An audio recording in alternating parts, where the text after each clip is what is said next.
నమస్తే welcome to V3 news లక్ష్యం సమాజేతం నేను మహేష్ ముందుగా వార్తలోని ముఖ్యాంశాలు తార్నాక డివిజన్ లాలాపేట్ ముంపు ప్రాంతాలలో మంత్రి కేటీఆర్ పర్యటన అందరికీ ఆర్థిక సహాయం అందుతుందని ఎవరు ఆందోళన చెందవద్దని సూచన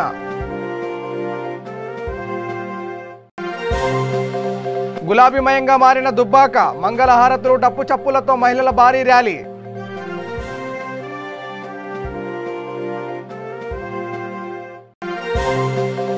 ఉప్పల్ ఎమ్మెల్యే బేతి సుభాష్ రెడ్డికి మరోసారి చేదు అనుభవం బస్తీ వాసులు తిరగబడడంతో చేసేందేం లేక వెనుతిరిగిన ఎమ్మెల్యే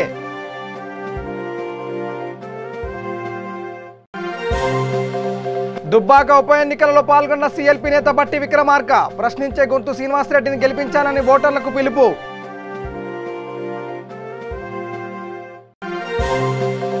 హైదరాబాద్ నగర ప్రజలకు టీఎన్జీఓస్ అండగా ఉంటుందన్న అధ్యక్షుడు రాజేందర్ ఆర్థిక సహాయం అందించే విషయంలో జేఏసీతో సమావేశమై నిర్ణయాన్ని ప్రకటిస్తామని వెల్లడి ఇక దీక్షిత్ కిడ్నాప్ ఉదంతం చివరికి విషాదాంతంగా మారింది మహబూబాబాద్లోని కృష్ణా కాలనీలో అపహరణకు గురైన దీక్షిత్ రెడ్డిని కిడ్నాపర్లు హత్య చేశారు కే సముద్రం మండలం అన్నారం దానమయ్య గుట్టపై బాలుడిపై పెట్రోల్ పోసి నిప్పటించారు కిడ్నాపర్లు దీక్షిత్ను హత్య చేశారని వార్త తెలియడంతో తల్లిదండ్రులు బంధువులు కన్నీరు మున్నీరవుతున్నారు దీక్షిత్కి ఏ హాని తలపెట్టకుండా తిరిగి అప్పగిస్తారని భావించారు కానీ అతడిని కిడ్నాపర్లు చంపేశారు ఆదివారం సాయంత్రం 6 గంటల సమయంలో ఇంటి వద్ద ఆడుకుంటుండగా దీక్షిత్ను కిడ్నాపర్లు అపహరించారు 45 లక్షల రూపాయలు ఇస్తే బాలుని విడిచిపెడతామంటూ కిడ్నాపర్లు చెప్పారు మహబూబాబాద్ పోలీస్ స్టేషన్లో బాలుడి తల్లిదండ్రులు పోలీసులకు ఫిర్యాదు చేశారు పోలీసులు 100 మంది పోలీసులతో 10 బృందాలు ఏర్పాటు చేసి దీక్షిత్ ఆచూకీ కోసం గాలించారు 45 లక్షల్లో కొంత డబ్బు ఇచ్చేందుకు బాలుడి తల్లిదండ్రులు అంగీకరించారు కిడ్నాపర్లు చెప్పిన సమయానికి డబ్బు సిద్ధం చేశారు ఆ తర్వాత బాలుడి తల్లికి ఫోన్ చేసి 45 లక్షలు ఇస్తే తమ బాలుని విడిచిపెడతామన్నారు విషయాన్ని ఎవరికి చెప్పవద్దని హెచ్చరించారు పోలీసులకు కంప్లైంట్ చేయవద్దని బాలుడి ఇంటి పరిసర ప్రాంతాల్లో తమ వ్యక్తులు ఉన్నారని బెదిరించారు మంగళవారం రాత్రి కిడ్నాపర్లు మరోసారి ఫోన్ చేసి డబ్బులు రెడీ అయ్యాయా బుధవారం ఉదయం ఫోన్ చేస్తామని చెప్పారు చెప్పినట్టుగానే బుధవారం ఉదయం ఫోన్ చేసిన కిడ్నాపర్లు డబ్బు సిద్ధం చేసుకోండి బ్యాగులో డబ్బు పెడుతున్నప్పుడు వీడియో కాల్ చేస్తే తమకు చూపించాలని చెప్పినట్లు సమాచారం అన్నట్లుగానే మధ్యాహ్నం 12 గంటలకు కిడ్నాపర్లు వీడియో కాల్ చేయగా బాలుడి తల్లిదండ్రులు డబ్బు చూపించారు దీంతో కిడ్నాపర్ జిల్లా కేంద్రంలోని 3 కొట్ల చౌరస్తా వద్ద డబ్బు బ్యాగుతో ఉండాలని వచ్చి తీసుకుంటామని చెప్పారు దీంతో బాలుడి తండ్రి మధ్యాహ్నం నుంచి రాత్రి వరకు డబ్బుతో ఎదురు చూశారు ఆ సమయంలోనే పోలీసులు మాటు వేసి నిందితుల్ని అదుపులోకి తీసుకుని ఎన్కౌంటర్ చేసినట్లు సమాచారం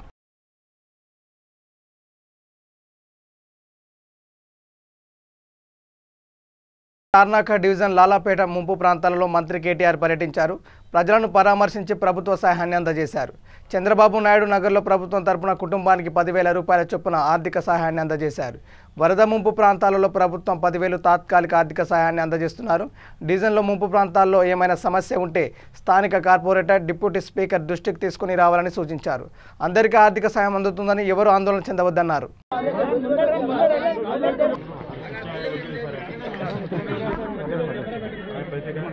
आपको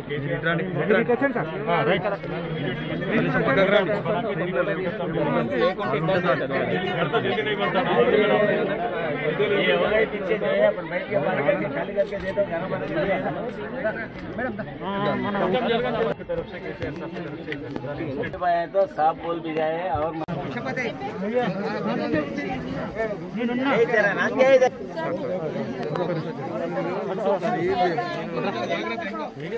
गरम बना के दे तो पट्टा गिटा नहीं के गरम बना के दे तो जरा ये बरसात है ना पीछे एक बार बैठ के बात कर लेंगे अपन घर बना के देंगे बोलते फटा बोल देखो आपको केसीआर साहब की तरफ से हुकूमत की तरफ से इंस्टेंट रिलीफ के लिए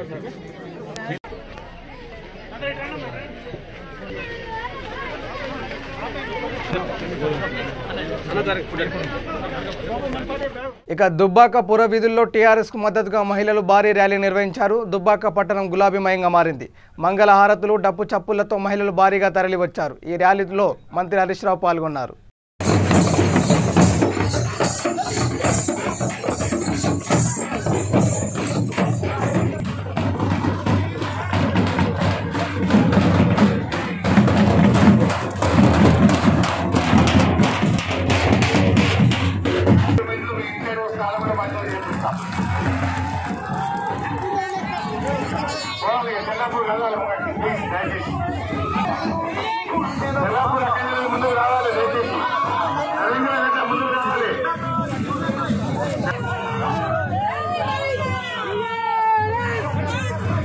కారు గుర్తు అమ్మా, కారు గుర్తు.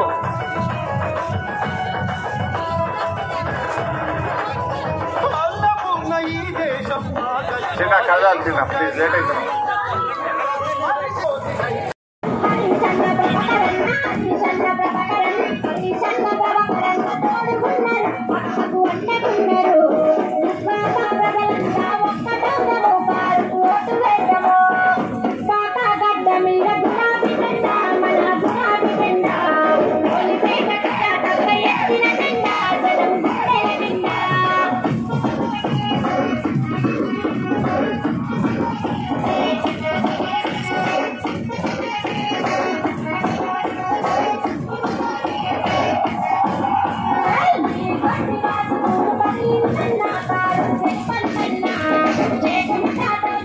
ఉప్పల్ ఎమ్మెల్యే బేతి సుభాష్ రెడ్డికి మరోసారి చేదు అనుభవం ఎదురైంది. నాచారం ఇందిరానగర్లో ఎమ్మెల్యే బేతి సుభాష్ రెడ్డిపై బస్తీ వాసులు తిరగబడ్డారు.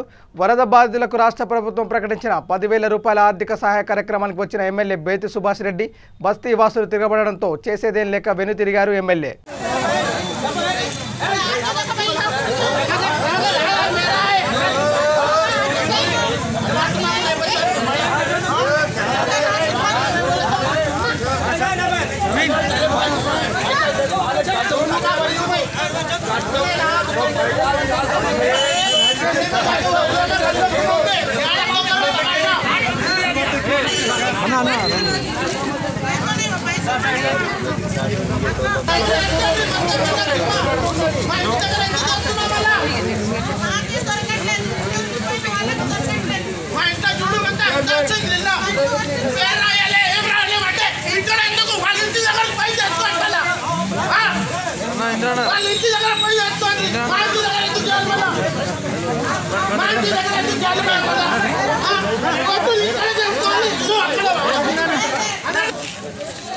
దుబ్బాక ఉప ఎన్నికల సందర్భంగా చేగుంట మండలం చిన్న శివనూరు గ్రామంలో సీఎల్పీ నేత బట్టి విక్రమార్క ఇల్లు తిరిగి పరిస్థితులు తెలుసుకుంటున్నారు. దుబ్బాకలో ఉప ఎన్నికల సందర్భంగా కాంగ్రెస్ పార్టీ ఎన్నికల ప్రచారంలో పాల్గొన్నారు. ప్రశ్నించే గొంతు శ్రీనివాసరెడ్డిని గెలిపించాలని ఆయన పిలుపునిచ్చారు. హృదయపూర్వకమైనటువంటి నమస్కారం. నేను చెప్పే ఉపన్యాసం ఏదో మిమ్మల్ని మెప్పించడం కోసం చెప్పేటువంటి మాటలు కాదు. మీ అందరి ఆవేదన బాధనే మేము శాసనసభలో మాట్లాడుతూ ఉన్నాం. ఇప్పుడు ఆ తల్లి కింద నుంచి చాలా ఆక్రోషంగా మాట్లాడుతూ ఉంది. ఉండటానికి ఇల్లు లేదు, ఇల్లు ఎట్లే, కట్టుకోవడానికి డబ్బులు లేవు, కరెంటు బిల్లు విపరీతంగా వస్తూ ఉన్నాయి, కరెంటు బిల్లు మాఫీ కావట్లేదు, పెన్షన్ అడుగుదామంటే ఇచ్చేవాడు లేడు, మాట్లాడేవాడు. ఇవన్నీ వాళ్ళు ఆవేదన చెప్తా ఉన్నారు. మీ ఆవేదననే, మీ ఆలోచనలే శాసనసభలో మేము నిలదీస్తా ఉన్నాం. ముఖ్యమంత్రి చంద్రశేఖరరావు, అయ్యా నువ్వు ఇటువంటి గ్రామాలన్నీ తిరిగి ఆ రోజు చాలా మాయమాటలు చెప్పావు. డబుల్ బెడ్రూమ్ ఇల్లు ఇస్తా అన్నావు, ఇంటికో ఉద్యోగం ఇస్తా అన్నావు, భూమి లేని నిరుపేద దళిత గిరిజనులందరికీ 3 ఎకరాల భూమి ఇస్తా అన్నావు. ఇవన్నీ ఆశ పెట్టి వాళ్ళందరూ ఓట్లు వేయించుకొని ఈరోజు రాష్ట్ర ముఖ్యమంత్రిగా నువ్వయ్యి తెలంగాణ ఇచ్చినటువంటి సోనియా గాంధీని మోసం చేసి నీ ఓట్లేసి ముఖ్యమంత్రిగా కూర్చోబెట్టినటువంటి ఓటర్లందరినీ మోసం చేసి నువ్వు, నీ కొడుకు, నీ అల్లుడు, మీ ముగ్గురు కలిసి రాష్ట్రాన్ని దోపిడీ చేస్తా ఉన్నారు తప్ప ప్రజలకు ఏమీ చెప్పలేదు. అంతకుముందు ఇచ్చే ఇందిరమ్మ ఇల్లు ఆగిపోయా, ఆరోగ్యశ్రీ కార్డు సరిగా పనిచేయలే, ఇంతవరకు ఆరోగ్యశ్రీ కార్డు ఇవ్వట్లేదు. అంతకుముందు మనం గతంలో కాంగ్రెస్ పార్టీ ఉన్నప్పుడు కరెంటు బిల్లులు మనమే మాఫీ చేసేవాళ్ళం కాంగ్రెస్ పార్టీ ఆధ్వర్యంలో. ఇప్పుడు అది కూడా లేకపోయా. చదువుకున్నటువంటి బిడ్డలందరికీ కూడా ఉద్యోగాలు వచ్చేటట్టుగా మనం నోటిఫికేషన్ ఇచ్చి పనులు ఇచ్చేవాళ్ళం, అది బంద్ అయిపోయా. ఇవాళ అతను చెప్పినటువంటి ఏమీ చేయకపోగా కాంగ్రెస్ పార్టీ ఆనాడు పేదవాళ్ల కోసం ఆలోచన చేసి ఇళ్ల పట్టాలు ఇచ్చేదాన్ని ఆఫ్ చేశాడు, ఇల్లు ఇచ్చే ఇందిరమ్మ ఇల్లు ఆఫ్ చేశాడు, ఆరోగ్యశ్రీ కార్డును ఆఫ్ చేశాడు, కరెంటు బిల్లును ఆఫ్ చేశాడు, చదువుకునే విద్యార్థులు ఫీజు రియంబర్స్మెంట్ ఆఫ్ చేశాడు, వాళ్ళ ఉద్యోగాలు ఆపాడు, అన్ని ఆపాడు. కానీ ఇన్ని ఆపి మరి అన్ని ఓట్లు పొందుతూనే ఉన్నాడు. ఎట్లా అంటే ఒకటే, మనందరికీ ఇవన్నీ చెప్పి ఓట్లు పొందిన తర్వాత ఈ రాష్ట్ర ఖజానా మొత్తాన్ని ఆయన దోపిడీ చేసి, ఆయన అల్లుడు కొడుకు ముగ్గురు కలిసి దోపిడీ చేసి ఆ డబ్బులు పెట్టి ఏముందలే పల్లెల్లో ఉన్న అమాయకులు ప్రజలు నేను మైక్ తీసుకొని మాయ మాటలు చెప్తే నమ్ముతారు. సాయంత్రం పూట పోయి మేము డబ్బులు ఇచ్చేస్తే ఓట్లు ఇస్తాం. అకాల వర్షాల కారణంగా ఇబ్బందులు పడుతున్న హైదరాబాద్ నగర ప్రజలకు టీఎన్జీఓస్ అండగా ఉంటుందని టీఎన్జీఓస్ రాష్ట్ర అధ్యక్షుడు రాజేందర్ అన్నారు. ప్రతి ఒక్క ఉద్యోగి వరద బాధిత బస్తీలో పర్యటించి అక్కడి ప్రజలకు సహాయ సహకారాలు అందించాలని ఆయన కోరారు. రాష్ట్రంలో ఎటువంటి విపత్కర పరిస్థితులు ఎదురైనా ఆదుకోవడానికి తమ సంఘం ముందుందన్నారు. ప్రభుత్వానికి ఆర్థిక సాయం అందించే విషయంలో ఉద్యోగ సంఘాలు జేఏసీతో సమావేశమై నిర్ణయాన్ని ప్రకటిస్తామన్నారు. అవసరమైతే టీఎన్జీఓస్లో ఉన్న 1,00,000 మంది సభ్యులు తమ నెల జీతాన్ని ప్రభుత్వాన్ని ఆర్థికంగా సాయం ఇవ్వడానికి సిద్ధంగా ఉన్నామన్నారు. తాము ఈ విపత్కర పరిస్థితుల్లో తాము ప్రభుత్వానికి అండగా ఉంటామని, అదేవిధంగా తమ సమస్యల పరిష్కారానికి చొరవ చూపాలని ఆయన విజ్ఞప్తి చేశారు. సత్యనారాయణ గౌడ్ గారు అన్న నేను కూడా ముందట్టుకు వస్తా, మరి నా వంతు సహాయ సహకారాన్ని నేను అందిస్తా అని చెప్పి అన్ని హెచ్ఓడీలు తిరిగి మరి అన్ని సమస్యల పరిష్కారం కోసం తిరుగుదామని అని చెప్తా ఉన్నారు. మరి ఇవన్నిటిని చేస్తే వీటినన్నింటినీ కోఆర్డినేట్ చేసుకోవాలని చెప్పి మరి రాష్ట్ర ప్రధాన కార్యదర్శి మరి రాయకంటి ప్రతాప్ గారు చెప్పినాం. ఎందుకంటే ఆయన హైదరాబాద్ నగర శాఖ అధ్యక్షునిగా పనిచేసిండు. మరి రేపటి నుంచే గౌరవ ముఖ్యమంత్రి గారు 550 కోట్ల దాదాపు 700 కోట్ల నష్టం ఇలా హైదరాబాద్ నగరంలో జరిగింది. మరి 550 కోట్లు తక్షణమే స్పందించి ఇలా విడుదల చేయడం జరిగింది. మరి దీనికి తోడుగా ఇలా ఢిల్లీ రాష్ట్ర ప్రభుత్వము కేజ్రీవాల్ గారు ముఖ్యమంత్రి గారు 15 కోట్లని ఇలా ఆర్థిక సహాయాన్ని అందిస్తూ ఉన్నారు. మరి తమిళనాడు ప్రభుత్వము 10 కోట్ల రూపాయలను ఆర్థిక సహాయాన్ని అందిస్తూ ఉన్నారు. మరి ఇంతమంది ఇన్ని రకాలుగా ఆదుకుంటున్నప్పుడు మరి తెలంగాణ బిడ్డలుగా సామాజిక బాధ్యతతో సామాజిక స్పృహతోటి మేము పనిచేస్తాం. మరి ఇప్పటికే మా ఉద్యోగులందరూ చాలా జిల్లాల నుంచి ఫోన్ చేస్తూ ఉన్నారు. అన్న మీరు ఏదైనా ఒక నిర్ణయం తీసుకోండి, గౌరవ ముఖ్యమంత్రి గారిని కలవండి, మరి కలిసినాక మన వంతు సహాయాన్ని కూడా మనం అందించాలని చెప్పి ఇలా మాకు ఫోన్ చేస్తూ ఉన్నారు. మరి ఇప్పుడే మా కోర్ కమిటీ మా స్టీరింగ్ కమిటీ ఎలా హైదరాబాద్ సంబంధించిన వాళ్ళతో కూర్చున్నాం.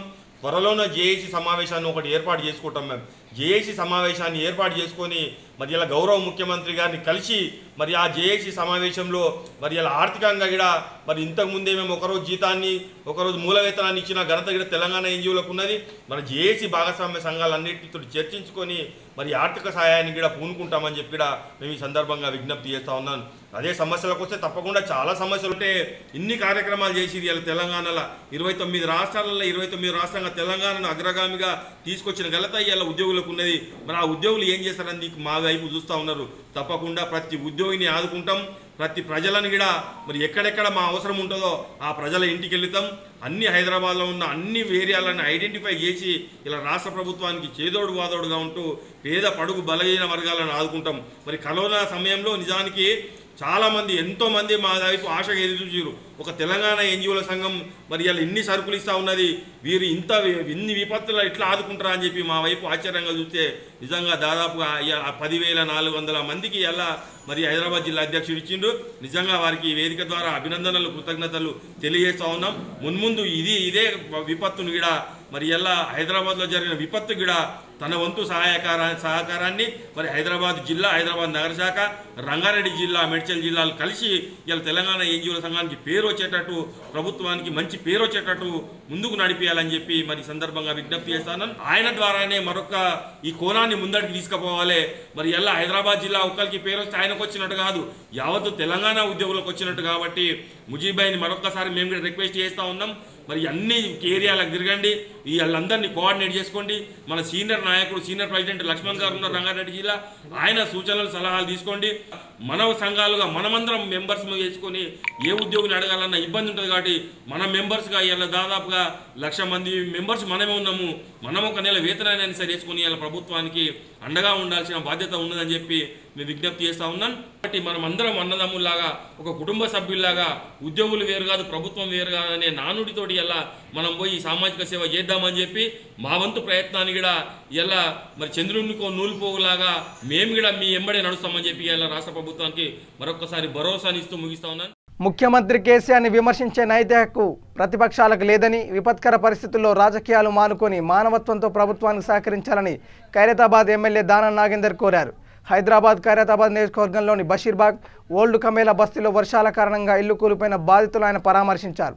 ఈ సందర్భంగా అత్యవసర వరద సహాయం కింద 8 కుటుంబాలకు 10,000 చొప్పున ఆర్థిక సహాయాన్ని ఆయన వారికి అందజేశారు. 2-3 రోజుల్లో పూర్తి నష్టపరిహారాన్ని బాధితులకు అందజేస్తామని ఆయన హామీనిచ్చారు. ప్రభుత్వం చేస్తున్న ఈ సహాయంపై బీజేపీ నాయకులు విమర్శలు చేయడం తగదన్నారు. వారికి వీలైతే కేంద్రం నుండి రాష్ట్రానికి నిధులు తీసుకొచ్చే విధానంగా కృషి చేయాలని హితవు పలికారు. జరిగిన నష్టానికి మాకు కూడా బాధ. లక్ష రూపాయలు ఇస్తాము, తర్వాత ఇల్లు కట్టించే బాధ్యత కూడా మాదే. ఇది ముఖ్యమంత్రి గారు స్వయంగా పంపించిండు, అందుకని నేను హేమలత గారు వచ్చినాం మీ ఇంటింటికి ఏనికి. మీకు జరిగిన నష్టానికి మీ అందరికంటే ఎక్కువ బాధ ముఖ్యమంత్రి గారు పడుతున్నారు కాబట్టి దయచేసి మళ్ళీ ఇంటికి కూడా కూలిపోయిన ఇల్లు అన్నిటికీ కూడా లక్ష రూపాయలు 2 రోజుల్లో తీసుకొచ్చి సరేనా. మీకు వండుకోనికి ఇప్పుడు బియ్యం గిట్లు ఉన్నాయా? అయితే ఫోటో ఇస్తాం. ఓకే. ఇప్పుడు ఇల్లు మునిగిపోయినవి కూడా రాసుకోవాలి.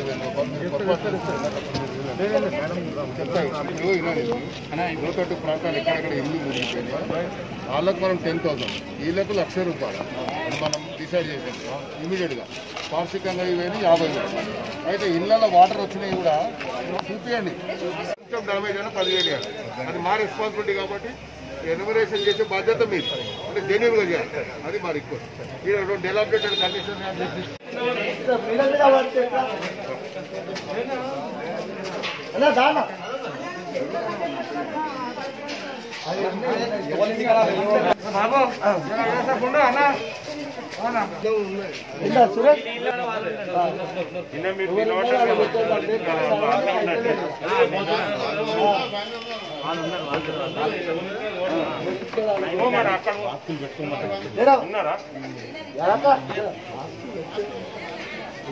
చెప్పాలా కూడా ఫాలో అవుతుంది.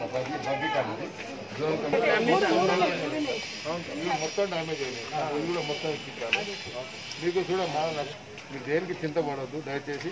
ఇది ప్రకృతి వల్ల వచ్చింది, మనం చేసిన తప్పు కాదు. దయచేసి మీరు అర్థం చేసుకోండి. ఇంకోటి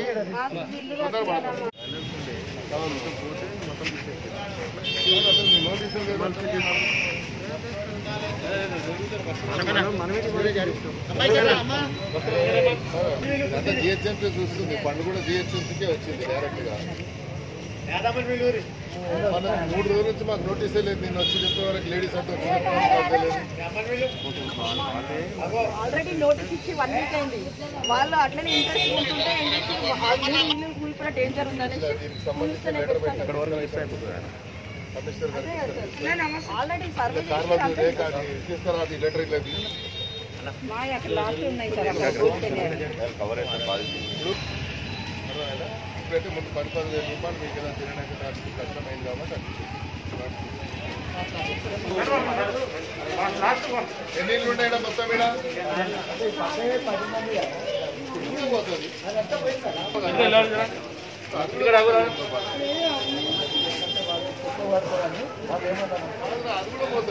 పోతుంది. వికారాబాద్ జిల్లా తాండూరు మున్సిపల్ పరిధిలోని మహిళలకు హనుమాన్ ఫంక్షన్ హాల్లో మున్సిపల్ చైర్మన్ అధ్యక్షతన ప్రభుత్వం అందిస్తున్న బతుకమ్మ చీరల పంపిణీ కార్యక్రమాన్ని నిర్వహించారు. ఈ కార్యక్రమంలో MLC Mahender Reddy, MLA Rohit Reddy, chairman Swapna, vice chairman Deepa మహిళలకు చీరలు అందించారు. ఈ కార్యక్రమంలో municipal in charge commissioner Praveen Kumar Reddy, municipal సిబ్బంది, నాయకులు, కార్యకర్తలు పాల్గొన్నారు. ఇక మీడియాపై తనకు ఎటువంటి ద్వేషం లేదని, మీడియాకు నాకు మధ్య గ్యాప్ సృష్టించే ప్రయత్నం కొంతమంది చేస్తున్నారని మల్కాజ్గిరి ఎమ్మెల్యే మైనంపల్లి హనుమంతరావు అన్నారు. తాను ఎవరికి వ్యతిరేకం కాదని, అందరినీ ఒకేలా చూస్తానని, కావాలని కొంతమంది తమ పార్టీపై బురద జల్లే ప్రయత్నం చేస్తున్నారన్నారు. కేవలం దీనిని మాత్రమే నేను ఖండిస్తున్నానని తెలిపారు. వరద బాధితులను ఆదుకునే విషయంలో శక్తివంచన లేకుండా రాత్రి పగలు తాను కష్టపడుతుంటే పనిగట్టుకుని నాపై కొంతమంది దుష్ప్రచారం చేస్తున్నారని, ప్రజలు ఆపదలో ఉన్నారు కాబట్టి ఈ సమయంలో ఎవరు రాజకీయాలు చేయొద్దని వివిధ రాజకీయ పార్టీలకు విజ్ఞప్తి చేశారు. నన్ను వ్యక్తిగతంగా దూషిస్తున్నారని, దానికి బదులుగా నేను కొద్దిగా గట్టిగా కౌంటర్ ఇవ్వడం జరిగింది తప్ప తాను ఎవరిని దూషించనని, ఒకవేళ ఎవరి మనసైనా నొప్పించి ఉంటే క్షమించండి అని మైనంపల్లి అన్నారు. దీనికి ఇంతటితో ఫుల్ స్టాప్ పెట్టాలని కార్యకర్తలకు, అభిమానులకు సూచించారు. తనకు మీడియాపై ఎటువంటి చెడు అభిప్రాయం లేదని, మీడియా సూచనలు తప్పకుండా తీసుకుంటానని ఈ సందర్భంగా తెలియజేశారు. ముఖ్యంగా ఈరోజు ప్రెస్ మీట్ పెట్టడానికి కారణం గ్రేటర్ హైదరాబాద్ ఎన్నడూ లేని విధంగా ఈ ఫ్లడ్స్తో ఎఫెక్ట్ అయింది, మనందరికీ కూడా తెలుసు. ఇటువంటి టైంలో మనం అందరం కూడా అప్రమత్తమై ప్రజలను కాపాడవలసిన అవసరం ఉంది. నేను అందరికీ కూడా విజ్ఞప్తి చేస్తా ఉన్నా. ఎందుకంటే ఈ టైంలో రాజకీయాలు అనేటివి ఎప్పుడు ఉంటాయి? ఈ టైంలో ఏంటంటే రాజకీయాలు పక్కన పెట్టి ముఖ్యంగా మల్కాజ్గిరికి నేను ధన్యవాదాలు తెలియజేస్తా ఉన్నా. మల్కాజ్గిరి కాన్స్టిట్యున్సీలో మాత్రం బ్రహ్మాండంగా ఎంకరేజ్ చేస్తూ ఉన్నారు అన్ని పార్టీ వాళ్ళు, అన్ని మతాల వాళ్ళు, అన్ని కులాల వాళ్ళు. ఎందుకంటే గమనించాలి, నేను ఒక్కటే చెప్పదలుచుకున్నాను. ఎన్నికలప్పుడు నేను గతంలో రామాయంపేట్ శాసనసభ్యుడిగా చేశాను, మెదక్ శాసనసభ్యుడిగా చేశాను, అదేవిధంగా మెదక్ జిల్లా టీడీపీ జిల్లా అధ్యక్షుడిగా 8 సంవత్సరాలు చేశాను. నేను ఎప్పుడు కూడా ఏ పార్టీని విమర్శించి ఓట్లు వేయించుకోలేదు. ఇది గమనించాలి. ఇది నేను ఎందుకు చెప్తా ఉన్నానంటే ఈ 3 డేస్లో చాలా వరకు టైం వేస్ట్ అయింది. 13th నుంచి రాత్రింపగలు మల్కాజ్గిరి ప్రజలకు వారి ఇబ్బందులు కొంతవరకన్నా ఎదుర్కోవాలని చెప్పి ఫుల్ టైం స్పెండ్ చేశాం. కానీ 3 రోజుల్లో చాలా వరకు మా క్యాడర్ అంతా కూడా వారి కాన్సన్ట్రేషన్ ఇంకో దృష్టి వైపు ఉంది. దానికి కారణం మీ అందరికి తెలుసు. నేను ముఖ్యంగా మొన్న జరిగిన ఇన్సిడెంట్కి ఎందుకు హర్ట్ అయ్యానంటే, తల్లి ఎవరికైనా తల్లి. ముఖ్యంగా కొందరు మీడియా సోదరులు, నా వెల్ విషర్స్, వారు చెప్పడం జరిగింది, మైనంపల్లి గారు వారు మిమ్మల్ని ఉద్దేశించి మీ పేరు ఎక్కడ కూడా మెన్షన్ చేయలేదు అని. నేను చెప్పడం ఏంటంటే, రాజకీయ నాయకులు వెధవ అని ఏదైతే వర్డ్ నేను మొన్న యూజ్ చేశానో, ఆ రోజు నేను ఫాస్టింగ్లో ఉన్నాను, రాత్రి పగలు నిద్ర లేదు. ఆ టైంలో నేను అట్టర్ చెయ్యొద్దు, కానీ నేను ఒక్కరినే మెన్షన్ చేశాను, వారొక్కరినే.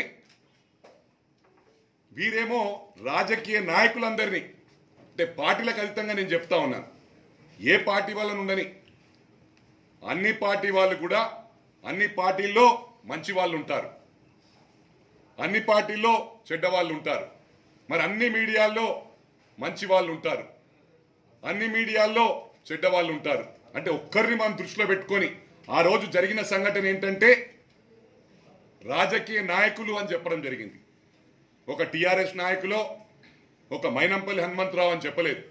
నాకు బాధ ఏంటంటే, తల్లిని అనడం చాలా బాధాకరం. నా తల్లిని అనలేదని చెప్పారు, దానికి నేను సంతోషపడ్డాను. కానీ తల్లి ఎవరికైనా తల్లే.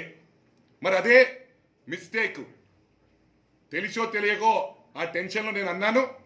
దానికి నేను కూడా చింతిస్తున్నాను. ఎందుకంటే ఒక తల్లిని అనడం తప్పు, ఎవరి తల్లైనా కానీ. అందరి తల్లని కాదు, నేను ఒక్కరినే మెన్షన్ చేశాను. అది కూడా లేటర్ ఆన్ రియలైజ్ అయ్యాను, దట్ ఈస్ డిఫరెంట్. నేను చెప్పేది ఒకటే, నేను ఎప్పుడు కూడా ఎవరిని విమర్శించను. నా చిన్నతనం నుంచి కూడా నా స్టైల్ ఏ విధంగా ఉంటుందంటే, హార్డ్ వర్క్ చేయాలి, ఎక్కడ కూడా ఎవరితో మాట అనిపించుకోవద్దనే ఉద్దేశంతో.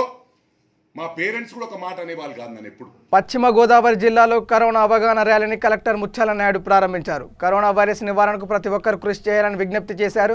ప్రభుత్వ పరంగా కూడా కరోనా నివారణకు అన్ని విధాలుగా ప్రభుత్వం చర్యలు తీసుకుంటుందని అన్నారు.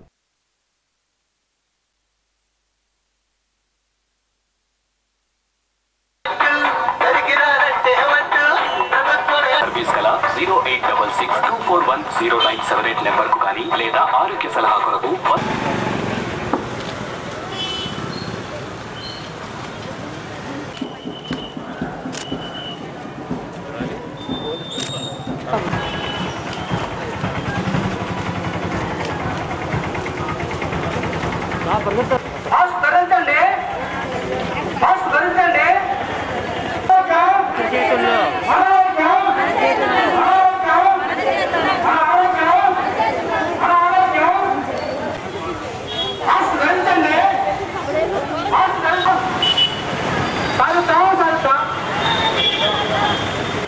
పశ్చిమ గోదావరి జిల్లాలో 21వ తారీఖు నుంచి 30వ తారీఖు వరకు 10 రోజుల పాటు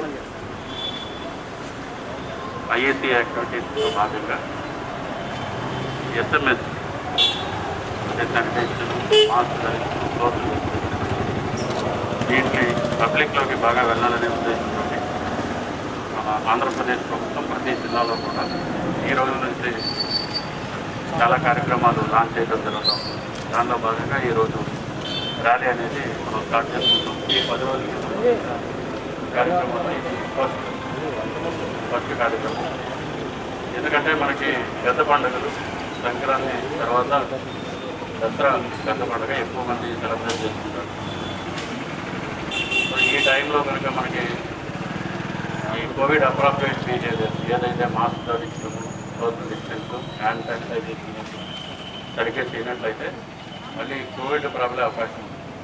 మన జిల్లాలో చూసినట్టయితే ఇప్పుడే కొద్దిగా మనకి 7% నుంచి 8% మధ్యన కోవిడ్ కేసెస్ వస్తున్నాయి. 7,000 కేసులు చేస్తే మనకి సుమారు 500 నుంచి 550 మధ్యన కేసులు డిటెక్ట్ అవుతుంది.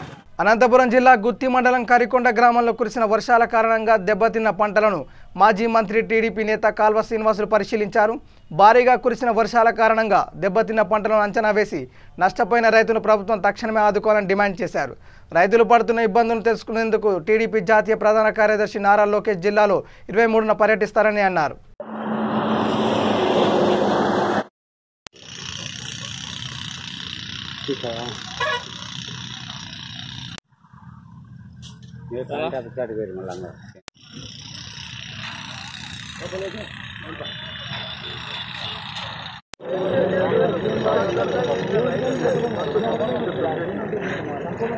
ఫోన్ చేసి కదా మళ్ళీ 23:30 24:30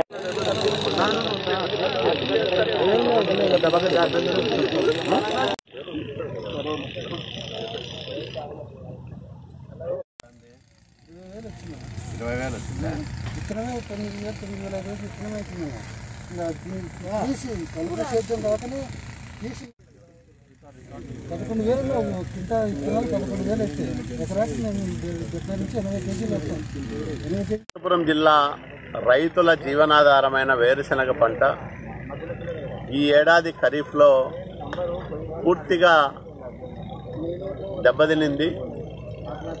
పంట పెట్టుబడులు కూడా రైతు నష్టపోయినాడు. నిన్నటిదాకా వరుస కరువులు, ఈ సంవత్సరం పచ్చి కరువు, ఎడతెరిపి లేని వర్షాలు, అట్లాగే ఏపుగా పంటలు పెరిగిన ఊడలు దిగని పరిస్థితి. వీటన్నిటినీ రైతు భరించి ఈరోజు దిగుబడి చూస్తే పూర్తిగా తగ్గిపోయింది. చెట్టుకు 2-3 కాయలు కూడా లేవు, ఉన్నవి అవటం లేవు. ఇప్పుడు కురుస్తున్న వర్షాల వల్ల కూడా మొత్తం పీకేసిన వేరుశెనగ కుళ్ళిపోయింది. చాలా చోట్ల రంగు మారినాయి వేరుశెనగ కాయలన్నీ. ఈ రకంగా పంట పెట్టుబడులు పూర్తిగా నష్టపోయిన రైతును పరామర్శించి క్షేత్రస్థాయిలో పరిస్థితిని పరిశీలన చేసి రైతుకు ధైర్యాన్ని ఇవ్వడంతో పాటు రైతు తరఫున నష్టపరిహారాన్ని ప్రభుత్వాన్ని డిమాండ్ చేయడానికి నారా లోకేష్ బాబు గారు శుక్రవారం అనంతపురం జిల్లాలో పర్యటించబోతా ఉన్నారు. ఉదయం గుత్తి మండలంలో ప్రారంభమయ్యే ఆయన పర్యటన సాయంత్రం దాకా సాగుతుంది. అనేక చోట్ల క్షేత్రస్థాయిలో నష్టపోయిన పంటలు, దిగుబడి రాని పొలాలు, వీటన్నిటిని కూడా పరిశీలన చేసి రైతులతో మాట్లాడి వాళ్ళ అభిప్రాయాలు తెలుసుకొని ప్రభుత్వాన్ని పంట నష్టపరిహారం కోసం డిమాండ్ చేయబోతా ఉన్నారు. బులెటిన్ ముగించే ముందు హెడ్లైన్స్ మరోసారి. తార్నాక డివిజన్ లాలాపేట్ ముంపు ప్రాంతాలలో మంత్రి కేటీఆర్ పర్యటన. అందరికీ ఆర్థిక సాయం అందుతుందని ఎవరూ ఆందోళన చెందవద్దని సూచన.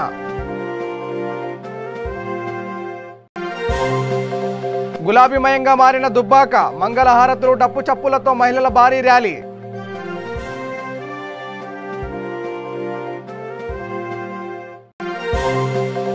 ఉప్పల్ ఎమ్మెల్యే బేతి సుభాష్ రెడ్డికి మరోసారి చేదు అనుభవం. బస్తీ వాసులు తిరగబడడంతో చేసేందేం లేక వెనుతిరిగిన ఎమ్మెల్యే.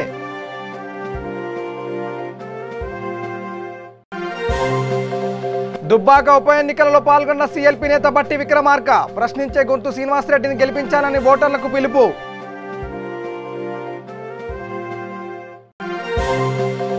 హైదరాబాద్ నగర ప్రజలకు టీఎన్జిఓస్ అండగా ఉంటుందన్న అధ్యక్షుడు రాజేందర్. ఆర్థిక సహాయం అందించే విషయంలో జేఏసీతో సమావేశమై నిర్ణయాన్ని ప్రకటిస్తామని వెల్లడి.